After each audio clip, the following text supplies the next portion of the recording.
तो जैसा कि अभी हम लोगों ने जाना कि कैसे ये इल्यूमिनाटी और कली के जो पपेट हैं, चारों तरफ जो हमारे फैले हुए हैं, ऊपर से हमको कंट्रोल करेंगे कैसे। एक तरह से मूवी सीरीज, कार्टून सीरियल्स में एक तरह से माइंड प्रोग्रामिंग करते हैं हमारी, और कई सारे ऐसे हिडन मैसेजेस छोड़ देते हैं जो कि हम कहीं ना कहीं न चाहते हुए भी ग्रैब कर लेते हैं। तो ऐसे कई सारे जो पॉजिटिव बींग्स हैं, या फिर पॉजिटिव एनर्जी बोल सकते हैं, या फिर देवता, या फिर भगवान कल की शक्तियां, जो भी आप उन्हें बोलना चाहें, वो भी कहीं ना कहीं इनडायरेक्टली हिडन मैसेजेस और कई सारी ऐसी चीजें मूवीज में ही छोड़ देते हैं जो बहुत से लोगों को तो पता ही नहीं चलता है। तो कौन से वो मैसेजेस और कौन से हैं वो हिडन साइंस जो कि आज हमको सप्तऋषि से जानने को मिलेंगे। तो बिल्कुल कंटिन्यू कीजिए।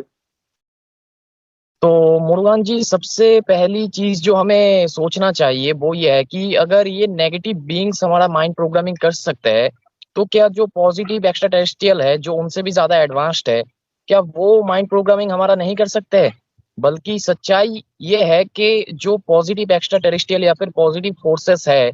ये माइंड प्रोग्रामिंग या फिर प्रेडिक्टिव प्रोग्रामिंग ये सब करने में इनके भी बहुत बाप है। और इनसे बहुत ही हायर लेवल माइंड प्रोग्रामिंग ये एक्चुअली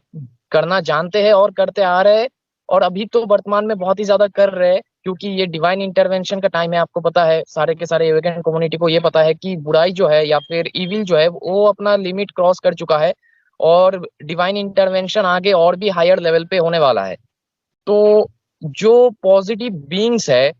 ये भी ठीक इसी तरीके से, जिस तरीके से ये हमारा माइंड प्रोग्रामिंग करते हैं, जो नेगेटिव बीइंग्स है, ठीक उसी तरीके से उनके ही जो मूवीज होते हैं जिनके द्वारा ये हमारा माइंड प्रोग्रामिंग करते हैं, ठीक उनके ही मूवीज में अपना अपना मैसेजेस डाल देते हैं। कैसे?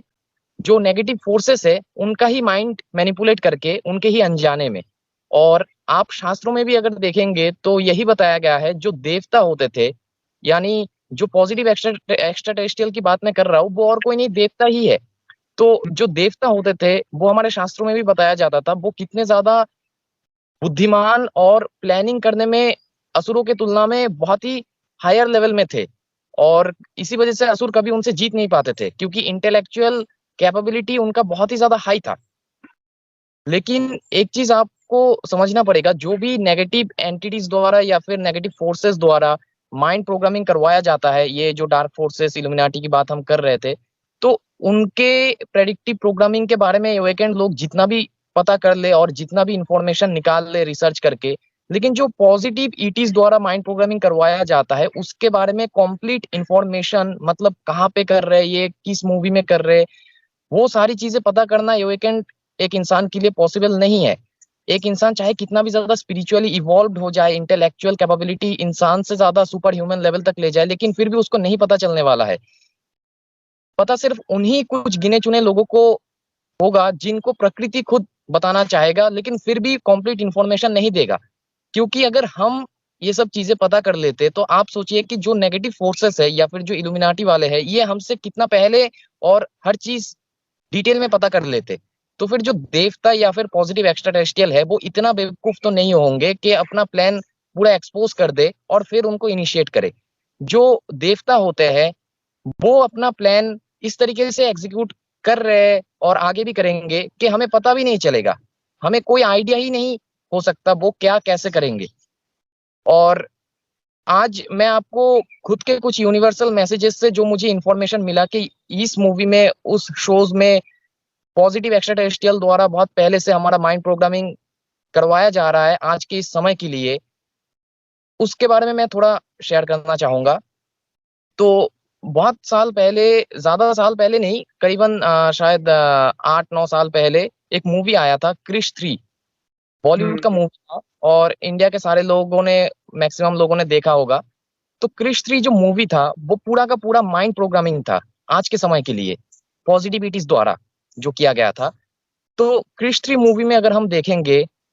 वो मूवी का सीन थोड़ा हम शॉर्ट में पहले समझ लेते। मूवी में मेन जो प्रॉब्लम था वो एक महामारी था, एक ऐसा महामारी जो एक इंसान से दूसरे इंसान में फैल रहा है, और उस महामारी की वजह से समाज में बहुत ज्यादा प्रॉब्लम आ चुके थे। और वो जो महामारी है वो आर्टिफिशियली क्रिएटेड था कुछ नेगेटिव फोर्सेस के द्वारा। और जो सिनेमा का मेन विलेन है उसका नाम था काल। और हम्म। काल के कुछ चेले या फिर पपेट्स थे जो कि कुछ अलग ही बीइंग्स थे, इंसान नहीं थे। जैसे कि कंगना रानौत को आपने देखा होगा, वो शेप शिफ्टर था, मतलब रेप्टिलियन शेप शिफ्टर के जैसा उसको दिखाया गया था, या हमारे शास्त्रों में जिसे इच्छाधारी नाग के नाम से वर्णित किया गया है। तो फिर मूवी का ये सीन था, और मूवी का एक और सीन भी था कि जो हीरो है उसका नाम है क्रिश, और मूवी में ये दिखाया गया था जो लोग अच्छाई के साइड में है या फिर लाइट के साइड में है, उनका एक लीडर के रूप में उसको दिखाया गया था, जो हीरो है क्रिश के नाम से। तो एक मूवी का वही सीन आज वर्तमान में हमारे साथ भी प्ले हो रहा है, या फिर कोई भी अवेकेंड कम्युनिटी का इंसान होगा वो इतना तो समझ चुका होगा कि जो पिछले 2 साल से महामारी चल रहा था, ये किसने करवाया था, और ये असली था या फिर नकली था, और ये किस लिए करवाया जा रहा था। वही सेम चीज मूवी के जैसा भी हमारे साथ कुछ साल पहले हुआ था कि एक नकली महामारी आ गया था, और उस डिसेप्शन में आके लोगों ने गलत ट्रीटमेंट करवा के इनके डिसेप्शन में फंस के कितने सारे अपने लोगों को खो दिए, खुद का जान खो बैठे, और समाज में कितने सारे लॉकडाउन से लेकर तरह तरह की प्रॉब्लम्स ठीक मूवी के जैसे ही उत्पन्न हो गए थे। और ये जो प्रॉब्लम हमारे साथ हुए थे पिछले 2 साल से, अभी तो थोड़ा शांति है, लेकिन ये सारे के सारे प्रॉब्लम्स हर एक एवेकेंड कम्युनिटी के एवेकेंड इंसान को पता है कि कौन से फोर्सेस करवा रहे हैं, मतलब वही फोर्सेस जिसे हम सीक्रेट सोसाइटीज, इल्यूमिनाटी या फिर डार्क फोर्सेस के नाम से जानते हैं। और ये डार्क फोर्सेस जो होते हैं, ये जो इविल ऑथोरिटेरियन कुछ पोस्ट्स में, मतलब कुछ लोग जो बैठे हुए हैं, जो मतलब हमारे जैसा इंसान ही है, बस उन्होंने अपना आत्मा बेच दिया है बुराई को। तो ये सिर्फ खुद से हर चीज नहीं करते हैं, ये जो प्लान्स एग्जीक्यूट करना, ये सब उनको बैकअप करते हैं कुछ बीइंग्स। और वही बीइंग्स ठीक जैसे मूवी में दिखाया गया था, रेप्टिलियन शेप शिफ्टर, इच्छाधारी नाग। अब नागों में भी अच्छे बुरे होते हैं, लेकिन जो लोअर डायमेंशनल रेप्टिलियंस है या फिर बुरे नाग है, वो इनको बैकअप करते हैं, उनको पूरा सपोर्ट करते हैं। और ये कॉन्स्पिरेसी थ्योरीज के बारे में हर कोई आ, जो एवेकेंड कम्युनिटी के लोग हैं वो जानते हैं कि यही सच्चाई है। और ये जो बीइंग्स है, ये बीइंग्स जिसको पूछते हैं, मतलब जिनको फॉलो करते हैं, वो एक हायर डायमेंशनल, या नहीं हायर डायमेंशनल तो नहीं कहना चाहिए एक्चुअली, एक नेगेटिव जो रिल्म का, मतलब नेगेटिव स्पिरिचुअल रिल्म का जितने भी फोर्सेस होते हैं, अभी वर्तमान में सबसे हाईएस्ट और स्ट्रॉन्गेस्ट नेगेटिव रिल्म का फोर्स अगर किसी को कहा जाए तो उसको हम जानते हैं सेटान के नाम से। मतलब वही सेटान जो सबसे हाईएस्ट नेगेटिव रिल्म का फोर्स है, उसको ही ये जो बीइंग्स है या फिर इल्यूमिनाटी के मेंबर्स है, वो लोग पूछते हैं, और उसी के इशारों पे हर चीज कर रहे हैं, और उसी का शासन या फिर इविल का शासन या फिर सैटानिक न्यू वर्ल्ड ऑर्डर लाने की कोशिश किया जा रहा है अभी वर्तमान में। तो मूवी में भी जो मेन विलेन दिखाया गया था, जिसके बाद में आके या फिर जिसको फॉलो करके ये सब बीइंग्स, रेप्टिलियन शेप शिफ्टर, अलग अलग नेगेटिव बीइंग्स और कुछ गलत लोग मूवी में वो कंट्रोल लाना चाहते थे उसका। तो ठीक उसी तरीके से अगर हम देखें कि जिस सेटान के बात हम कर रहे हैं, ठीक उसी सेटान को हिंदुइज्म में कली के नाम से जाना गया है, और बुद्धिज्म में भी कली असुर के नाम से जाना गया है, इस्लाम में दज्जाल के नाम से जाना गया है। मतलब कुल मिलाकर हर एक ग्रंथों में अलग अलग नाम से वही एक फोर्स का जिक्र किया गया था। तो मूवी में जो हीरो है वो, उसका नाम है क्रिश। और अभी हम जानते हैं कि युग परिवर्तन का टाइम चल रहा है, धर्म अधर्म का युद्ध चल रहा है, और जो सेटान की बात हम कर रहे हैं, उसका जो ऑपोजिट में खड़ा है वो है कल्कि। मतलब हिंदुइज्म में कल्कि, बुद्धिज्म में मैत्रेय बुद्धा, फ्यूचर बुद्धा, और क्रिश्चियनिटी में जीसस सेकंड कमिंग के नाम से जाना जाता है, इस्लाम में उसको इमाम मेहदी के नाम से जाना जाता है। मतलब ये हम सभी जानते हैं कि अगले आने वाले कुछ सालों में एक एवेकेंट कम्युनिटी का लीडर आने वाला है, और वो और कोई नहीं, जो कल्कि के नाम से हम बता रहे हैं, वो वही कृष्णा है, जो एक टाइम पे वही चीज कर रहा था। मतलब धर्म और अधर्म के इस लड़ाई में पहले भी वो एक लीडर के रूप में आके सबको एकत्रित करके बुराई जो है या फिर जो डार्क फोर्सेस है उसको खत्म करता था। तो जो मूवी में दिखाया गया था, मतलब विलेन और हीरो का नाम है, वो आधा अधूरा दिया गया था, क्योंकि ओपनली ये कभी भी नहीं दिखाने वाले हैं। जैसे कि आप देखेंगे, कृष्णा को कृष के नाम से बताया गया था, और कली को काल के रूप में दिखाया गया था मूवी का जो विलेन है। तो फिर ये और कोई नहीं, मतलब पूरे मूवी में वही दिखाया जा रहा था कि ये जो डार्क फोर्सेस तुमको कंट्रोल करना चाहते हैं वर्तमान में, ये सब महामारी और अलग अलग डिसेप्शंस आगे लाके, ये लोग अंत में जीतेंगे नहीं, मतलब अंत में हमेशा धर्म का ही जीत होता है और इस बार भी वही होगा। अब ये नेगेटिव फोर्सेस जो है, ये अपने माइंड प्रोग्रामिंग के जरिए इनका एक ही मेन मकसद है, डर क्रिएट करना, क्योंकि डर ही इनका सबसे बड़ा हथियार है, जो लोगों का डर है। डर का business is the best business.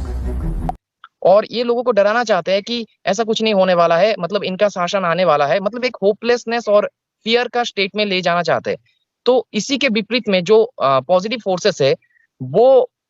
इसी तरीके से, जिस तरीके से वो हमारा माइंड प्रोग्रामिंग करके इस चीज को बिलीव करवाना चाहते हैं कि तुम लोग कुछ नहीं कर पाओगे, जीतेंगे तो हम ही, तो इसके विपरीत में जो पॉजिटिव फोर्सेस है, वो ये बताना चाहते हैं हमें हर एक माइंड प्रोग्रामिंग के जरिए उनके, कि ऐसा कुछ भी नहीं होने वाला है, हर बार धर्म का ही जीत होता है, क्योंकि धर्म जो है वो नेचर का लॉज है, कॉस्मिक ऑर्डर है, उसको कोई नहीं तोड़ सकता, उसको नेचर ही फिर से ठीक ठाक से ला देगा। तो कोई चिंता करने की जरूरत नहीं है, अपना कॉन्सेप्ट दिमाग में बना के रखो, और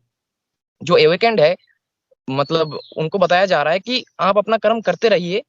इनकी बातों में आके डरना नहीं है, होपलेसनेस स्टेट में जाना नहीं है। तो इस तरीके से हम देख सकते हैं। मैं थोड़ा अनऑर्गेनाइज तरीके से शायद बता दिया, लेकिन वही है कि ये जो पूरा का पूरा क्रिश 3 मूवी है, इसके जरिए आज के जमाने में जो हो रहा है